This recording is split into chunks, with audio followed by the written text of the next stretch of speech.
Just to bring folks up to date on what is happening, the phone calls haven't stopped. They're coming continually. Well, so be it. But we put up a video last night and it just went viral, basically. And I spoke to a number of the families. A few people didn't understand what we were doing, that we were trying to get across the message, and it worked very, very well. I had spoken to some of the families and to make sure they were happy. They seen the video and they were happy enough. So, you know, I understand some people were a bit concerned that we were taking it lightheartedly. We weren't taking it lightheartedly. I can assure you, whenever I have boys coming to my house in carloads, whenever I'm been threatened, I don't take it lightly. So I want to clear that up, folks. I've been warned continually to stop doing what I'm doing. I won't be stopping. I want to make that clear to the Republicans. I will not be stopping from doing what we are doing. With that said, what they did with Barry McElduff, 3 months suspended, you know, it's nearly as bad as whenever they were caught with weapons and things like that. That's the sort of sentences they got. Ridiculous. Suspended from what? He doesn't go to Westminster.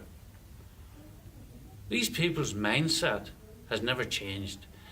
They need to come out and condemn the actions of the IRA. And where's our church leaders? Where is the senior church leaders coming out to support us? Not one of them. Now, the local ministers have been very good, but not one of our senior church ministers has contacted us or contacted the families to offer them support. Shame on them.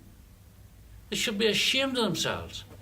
But I have to say, the feedback we're getting from the community, and indeed from ordinary decent Roman Catholic people who are disgusted with what Barry McElduff did, because when you take into consideration the phone calls about the slices of bread and about the loaves of bread and about them even ringing a 90-year-old mother to have a go at her, shows you how low these people will stoop.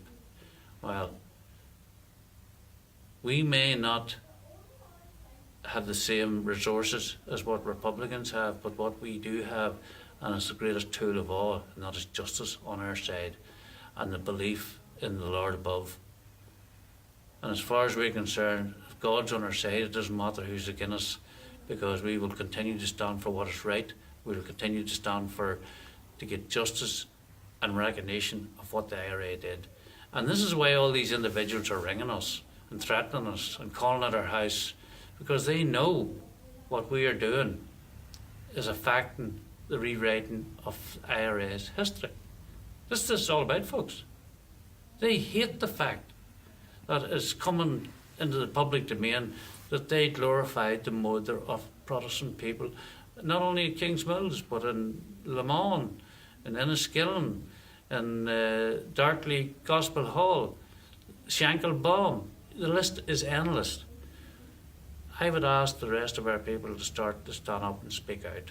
The victims are fighting this campaign, and our politicians, a lot of them have wakened up, and we thank them for the support they've been giving us. And I'll send this message to Barry McElduff and them. We're not finished with you. This is not acceptable. 3 months suspended is not acceptable. It's something you would give somebody for running over somebody's toe, or basically if you had around a pub, they would get more than 3 months suspended sentence out of their party. You know, they talk about equality and justice and human rights. Where is the equality and justice here? Where is the respect here for men that they butchered? Remember, this is a work bus. These were men that took out and lined up and riddled on the side of the road, but then they went round and shot them in the back of the head and the back of the neck. And Sinn Féin have the cheek to talk to us about equality and respect for all, when they won't even show respect to the men's families that they murdered on the side of the road. We'll take no more lectures from them.